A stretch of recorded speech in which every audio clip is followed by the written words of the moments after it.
إياك نعبد وإياك نستعين اهدنا الصراط المستقيم صراط الذين أنعمت عليهم غير المغضوب عليهم ولا الضالين آمين. Jemaah yang dirahmati Allah Subhanahu wa taala, yang sama-sama kita hormati sekaligus kita doakan untuk kita para peserta nasir, kiranya Allah berikan ketaatan, Allah berikan kesabaran dan juga Bapak RT dan seluruh jamaah yang dirahmati Allah Subhanahu wa taala. Bismillahirrahmanirrahim. Wa in azza 'alaikal buka'u fatadhkuru ma baina yadayka min ahwalil akhirati allati anta mulaqiha min ghairi syakkin wala raibin. Dan jika sulit dan jika susah, alaika atas kamu, atas kita semua, susah apa? Al-buka'u, untuk menangis. Sulit kita untuk menangis. Menangis karena Allah, ya bukan nangis karena apa-apa. Apa caranya di sini? Fatal guru, hendaklah atau maka engkau harus mengingat mabaina yadaika, apa yang ada di dirimu nanti. Mengingat apa? Min ahwalil akhirati, yaitu tentang ahwalil akhirah, kesibukan atau pekiwuhnya akhirat, proses akhirat. Allati anta mulaqiha, di mana kamu pasti akan menemuinya, menemu akhirat itu. Min ghairi syakkin, tanpa ragu, wala raibin, dan juga tanpa keraguan-raguan. Nah, ini salah satu caranya agar kita bisa menangis, ya, karena Allah. Caranya di sini adalah satu diantaranya mengingat kondisi akhirat. Jadi akhirat itu tujuan akhir kita itu di akhirat pasti. Kalau yang namanya pasti akhirat. Jadi kita ini masih dalam proses perjalanan sejak alam ruh, alam rahim, ruh, alam rahim, alam dunia, alam kubur, alam barzah, baru nanti akhirat terakhir putusan surga neraka. Nah, disitulah kita terakhir.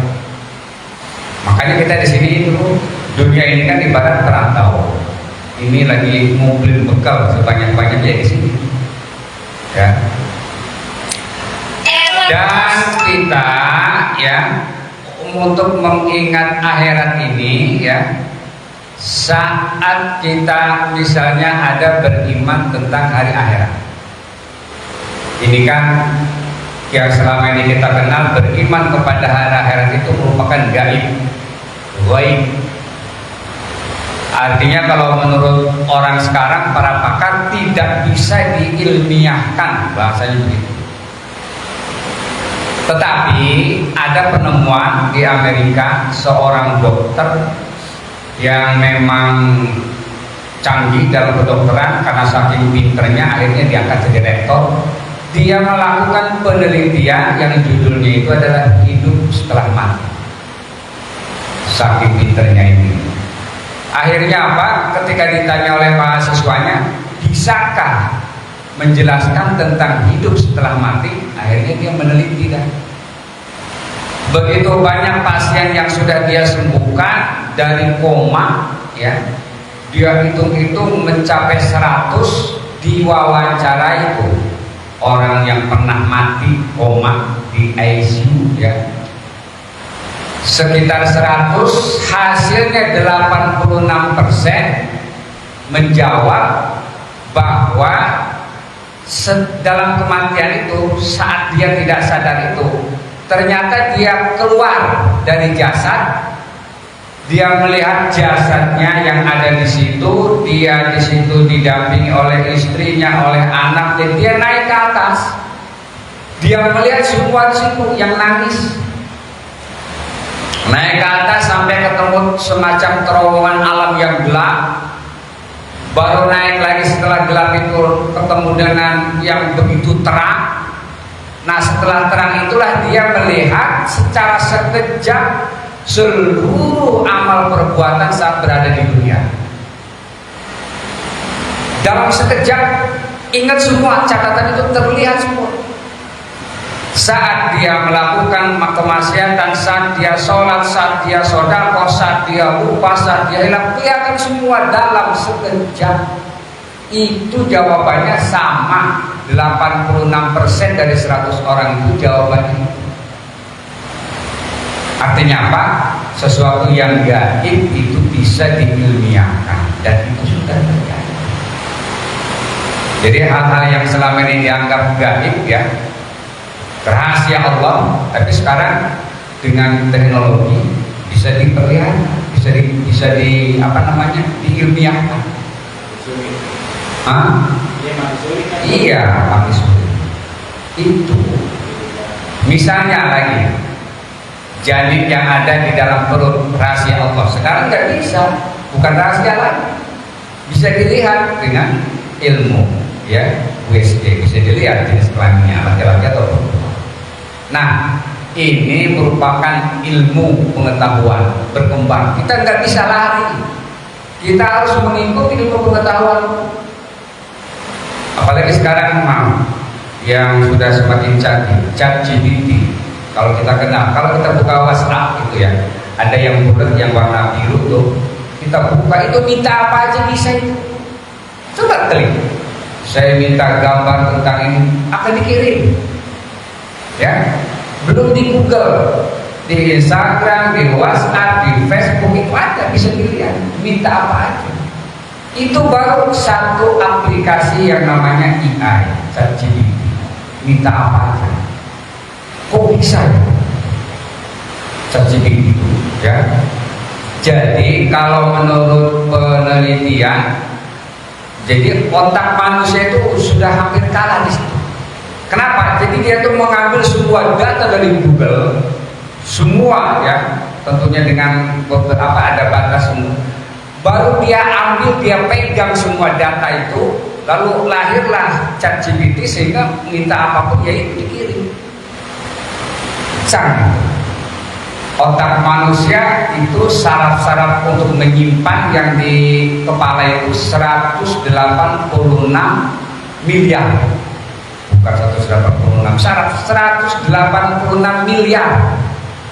Ini saraf-saraf buat nyimpen data. Ya, kita apa yang lupa, apa yang ketika kita ditanya tentang ini langsung jalan canggihan. Tetapi ChatGPT itu bisa menguasai 200 miliar. Nah, itu udah mulai kan. Ya. Nah, jadi hal-hal yang semakin tinggi ya sekarang ini teknologi, maka kita harus ngikutin, mempergunakan itu dengan baik. Kita nggak bisa lah, sekarang dilarang-larang untuk membatasi, diawasi, dikontrol ya, kontrol harus ya. Tapi kalau sama sekali nggak boleh, ya ntar kuliah sekarang gampang banget. Cara basic skripsi kayak apa, kayak tinggal lihat. Pergunakan itu dengan baik itu. Nah, itu artinya apa? Ilmu pengetahuan terus berkembang, ya. Nah, di sini cara melihat agar kita itu bisa menangis, mengingat keadaan di akhirat. Tadi sudah bisa diilmiahkan. Artinya apa? Kita di situ yakin bahwa saat sakratul maut itu memang kita dari kaki mulai hilang, makanya dingin kakinya, dari kaki dulu terus sampai terakhir, baru di sini, baru dia lepas. Nah, dari lepas itulah mata kita ini melihat ruh kita yang keluar itu. Makanya saat detik terakhir dia keluar, makanya kebanyakan hampir ketika orang meninggal itu matanya pasti melotot, pasti dia melihat, karena dia melihat ruh yang naik. Makanya kita tutup diusap dari itu ya. Nah, itu baru proses dicabut nyawa ya, belum nanti ke selanjutnya dikubur ya, belum nanti di padang mahsyar yaumal tafatis saqu bis-saq. Disitulah nanti dalam Al-Quran dijelaskan yauma yafirrul mar'u min akhi, Saat itu seorang ketemu dengan saudaranya tapi lari, yafiru. Yauma yafirrul mar'u min akhi. Saat itu di mana saudara lari ketemu dengan kita. Wa ummihi wa abi, ibunya ketemu, ayahnya ketemu tapi lari.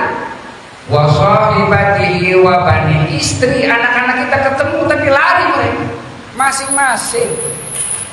Masih coba kalau kita ingat begitu bagaimana? Sendiri amal kita yang menentukan. Amal. Jadi mudah-mudahan dengan mengingat begitu itu mestinya kita itu nangis saat sholat, ya. Belum lagi misalnya ayat-ayat yang memang pendek lah yang kita hafal. Idza zulzilatil ardu zilzalaha, proses kiamat. Ketika zulzilatil ardu, bumi ini digoncangkan, zilzalah dengan penuh dahsyat. Enggak ada skala Richter lagi, udah dahsyat. Semuanya hancur. Wa akhrajatil ardu asqalaha, bumi ini memuntahkan isi perutnya. Binatang-binatang yang selama ini nggak pernah kita kenal keluar saat itu, dimuntahkan semua. Akhrajatil ardu asqalaha, isi bumi ini akan keluar semua. Wa qalal insanu ma laha, manusia pada ngomong ada apa ini? Wa qalal insanu ma laha, ada apa ini? Macam-macam. Yauma idzin tuhadditsu akhbaraha, hari itu tuhadditsu akhbaraha, telah datang cerita-cerita yang Allah jelaskan dalam Al-Qur'an. Bi anna rabbaka auha laha, bahwa Allah telah mewahyukan bahwa saat itu terjadi kiamat. Yauma idzi yasdurun nasu ashtata, saat itu manusia keluar, yasdurun nasu ashtata, macam-macam bentuknya sesuai dengan amal perbuatan. Ashtata liyurau a'malahum, agar mereka diperlihatkan amal perbuatannya. Jadi disitulah amal perbuatannya diperlihatkan oleh Allah. Wa may ya'mal mithqala dzarratin khairan yarah, barang siapa yang melakukan kebaikan sekecil apapun Allah perlihatkan. Wa may ya'mal mithqala dzarratin syarran, barang siapa yang melakukan sekecil apapun kejahatan, ya Rabb, Allah pun akan memperlihatkannya. Ya itu sama ya. Ya kali-kali lah kita baca dulu dilihat terjemahnya. Oh ini kan gitu ya. Nah, kita mesti ingat itu ya. Jadi sekali lagi saat kita mengingat kematian, mengingat ahwalul akhirah, insya Allah mudah-mudahan kita bisa menangis. Jadi sekali lagi yang menentukan itu bukan orang lain, kita sendiri. Kita sendiri. Dan saya juga pernah menjelaskan, kalau nggak salah baru kemarin ya, di masjid. Saat kita terakhir itu, saat kita sudah berada di barzah, nungguin kiamat. Itu namanya alam barzah tuh. Selesai dikubur. Jadi kalau kubur itu bagi mereka yang masuk ke dalam liang lahat alam kubur. Nah, satu ulama lagi menjelaskan yang namanya barzah itu adalah orang yang memang nggak ada kuburannya, tenggelam, terbakar, apalagi itu. Nah, itu barzah. Sama nanti posisinya. Nah, disitulah kita bisa menikmati semua amalan-amalan kita yang pernah kita lakukan di dunia. Di antaranya apa? Ilman 'allamahu wa yantashiru, ilmu yang pernah dia amalkan dan dia sebarkan. Nah, ini luar biasa dari guru-guru kita, para kiai, para ulama. Puluhan tahun di dalam tanah, tapi murid-muridnya mengamalkan ilmunya, di situ akan mengalir. Enaknya kan di situ ya. Nggak cukup bagi ulama mungkin itu, tapi ada lagi di antaranya adalah aulad dan yad'u lahu, anak-anak yang senantiasa mendoakan. Dia melihat ya. Orang yang sudah meninggal, kita di perilaku kita ini akan bisa dilihat amal perbuatannya oleh siapa? Oleh tiga, Allah, Rasulnya, dan juga orang mukmin. Orang mukmin ini di dalam tafsir Ibnu Katsir dijelaskan itu adalah orang tua kita, kakek dan nenek kita. Melihat Wa qul i'malu, beramallah, bekerjalah. Fasayarallah, Allah akan melihat amal kita di dunia sekarang ini siapa? Fasayarallah, Allah akan melihat. Yang kedua, wa rasuluhu, dan Rasulullah melihat, Nabi Muhammad melihat amal kita. Dan yang ketiga, wal mu'minun, orang mukmin. Tafsirnya menjelaskan Ibnu Katsir, orang mukmin di situ adalah diantaranya orang tua kita, kakek dan nenek kita. Jadi saat melakukan haul, saat melakukan perbuatan apa, dilihat kita, dilihat, disaksikan. Ya Allah, itu begitu amat ya. Ada yang lagunya tengil, ada yang rajin sholat, ada yang rakus sama kontrakan, ada yang berantem mulu, dilihatin itu ya. Allah, hanya yang bagus mah udah, kita jangan wariskan harta amanah. Harta mah ya begitu, jadi rebutan. Wariskan ilmu ya. Kalau harta mah almal tahrusu, maaf, almal tahrusuka, maaf, lupa lagi kalimat. Almal yahrusuhu, kalau kita itu dititipin harta maka kamu yang menjaga harta itu. Tapi al ilmu yahrusuka, ilmu itu akan menjaga kamu. Jadi kalau kita dititipin harta, maka kita yang menjaga harta itu ya kurang aman, pakai anjing pelacak, pakai CCTV, apa aja ribet kita ilmunya. Orang kaya begitu ya, ribet, jaga. Padahal kalau meninggal maka dibawa itu semuanya diganti, BPKB diganti sama istri dibawa ke nikah lagi ya. Apa yang kita bawa? Hanya beberapa lembar, ya kan? Bagi-bagi semua. Ya sebulan 2 bulan doang ingat kesananya Maya, ingat juga kaget ukurannya tuh. Makanya mumpung ada, buat kita nanti supaya aman, tentram, yang ada ini kita sisihkan. Itu yang bisa menjaga kita. Kalau kita sering saya jelaskan, kalau kita punya duit misalnya 1 juta ya, 1 juta, 100.000 ini kita sisihkan di jalan Allah, apa buat masjid, apa buat anak yatim, apa yang dibawa pulang, lalu kita setelah sedekah itu lalu kita jalan mati, ya kan? Yang kita bawa berapa? Yang 100.000, yang 900 bayar seberantem tuh angkatnya, itu yang kita bawa, ya kan? Kalau punya simpen 6 rumah segala macam, ya kan? Bukan berarti ntar kalau harus mau begini, gak usah usaha, ngapain ntar kita mati, ya nggak begitu, ya. Enggak, anak kita harus dididik dari mana coba, ya kan? Jangan sampai anak ketinggalan, gak lulus SD, ya kan? Didik, wariskan kepada anak ilmu. Kalau ilmu, insya Allah kita akan dijaga sama ilmu. Bukan kita yang jaga ya, kita akan dipelihara, dijaga dengan ilmu. Dimanapun adanya, insya Allah kita aman, dijaga. Gimana aja hidup insya Allah, orang ada ilmunya. Tapi kalau kagak ada ilmunya, wah ya, udah lantung, belum skill gak ada, keterampilan gak ada, udah. Jadi anak yang paling bagus wariskan ilmu, didik ya, didik. Tuh sekali lagi mengingat akhirat. Karena apa? Allati anta mulaqiha, karena kamu pasti akan menemui. Walau fi burujim musyayyadah, sekalipun kita berada di bangunan yang kokoh, kita akan. Qul innal mautal ladzi tafirruna minhu fa innahu mulaqikum. Katakan wahai Muhammad, kematian di mana kamu lari dari kematian itu. Kita pengen sembuh, kalau bisa jangan mati, berobat. Enggak puas berobat di Indonesia, keluar negeri supaya jangan sampai mati. Tafirruna minhu, tapi sekali lagi kata Allah, fa innahu mulaqikum, kematian itu yang akan menemui kita. Kalau udah ajalnya bagaimana juga ketemu. Orang tiap hari malaikat ngeliatin kita itu 70 kali. Dilihatin wajah kita 70 kali. Saya pernah hitungnya itu sekitar 20 menit lebih, itu malaikat ngeliatin. Malaikat Israel yang mau nyabut nyawa ini ngeliatin kita 70 kali dalam 24 jam. Mau ngumpet di mana?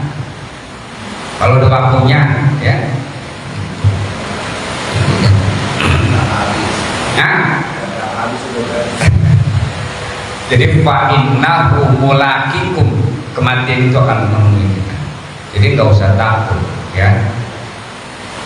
Ada kadang-kadang teman ngomong udah mau pensiun, gua bentar habis pensiun, saya paling nggak mau lama-lama lah, 5 tahun sebelum gua mau mati aja. Ada yang begitu, nggak mau nyusahin anak katanya. Ada yang begitu, nggak bisa, itu nggak bisa dipesan. La yastakhiruna sa'atan wa la yastaqdimun, nggak bisa dimajukan, nggak bisa dimundurkan. Min ghairi syak, tanpa ada keraguan, wala raibin, dan juga tidak ada keraguan. Jika ketika kita meyakini bahwa kematian ahwalul akhirah itu ada, in kunta qad amanta billah, jika kamu beriman kepada Allah. Kalau orang yang tidak beriman ya nggak bakalan percaya. Wa bima jaa bihi Muhammadun, dan juga beriman dengan apapun yang dibawa oleh Nabi Muhammad Rasulullah sallallahu alaihi wasallam.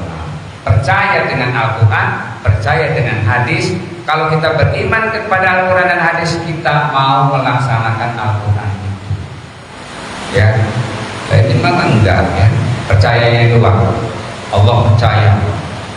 Tapi di dalam sehari-harinya, mohon maaf, ya kan, menjalankan perintah Allah yang gampang, yang wajib tanpa syarat itu sholat ada satu aja deh. Yang lain mah kalau udah. Puasa juga kalau memang menurut dokter ini nggak boleh kosong, perutnya harus diisi, nggak wajib puasa. Bisa diganti dengan ya. Misalnya analisa dokter, nih bapak ini nggak bisa nih, lambungnya kosong, harus diisi terus. Lah udah, di situ baru nanti kita bayar fidyah setiap 1 hari. Lah sholat tanpa kecuali, sholat mah wajib tanpa kecuali, harus, walaupun sakit juga, cuman bisa matanya aja ngedip, tapi masih ingat waktu sholat. Allahu Akbar, ngedip aja, sami Allahu liman hamidah. Kalau nggak mau begitu ya disolatin. Sholatin kan. Gak pernah ke masjid, gak pernah ke musola. Giliran meninggal, tahu paling depan, nggak hanya imam, paling depan di depan imam, Pak. Nah ya, nah karena itu ya kapan lagi, ya. Apalagi sekarang yang pernah saya sampaikan kemarin, ciri-ciri kiamat itu udah mulai dekat, ciri-cirinya.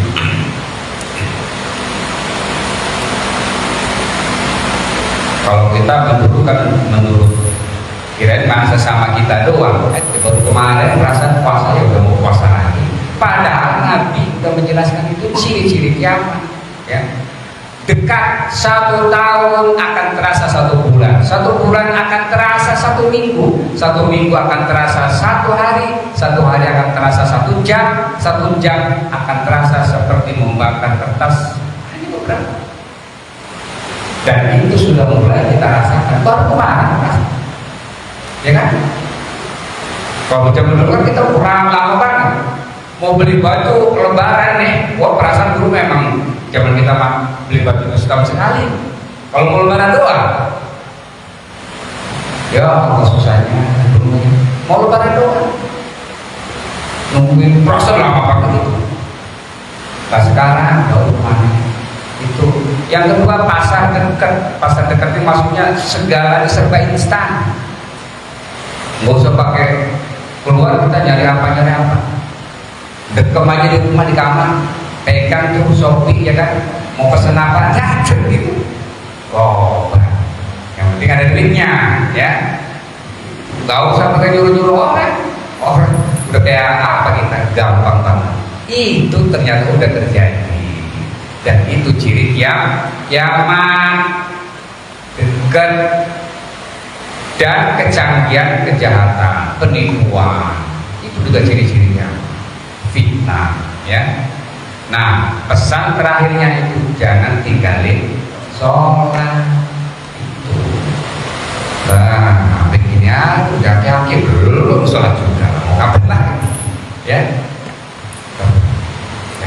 Oke, insyaallah mudah-mudahan kita semua diberikan istiqomah ya, untuk senantiasa terutama mengingat kematian agar kita mampu mencucurkan air mata saat kita berdoa kepada Allah Subhanahu wa taala. Ilahi karim Allahumma shalli wa sallim wa barik ala sayyidina Muhammadin fil awwalin wal akhirin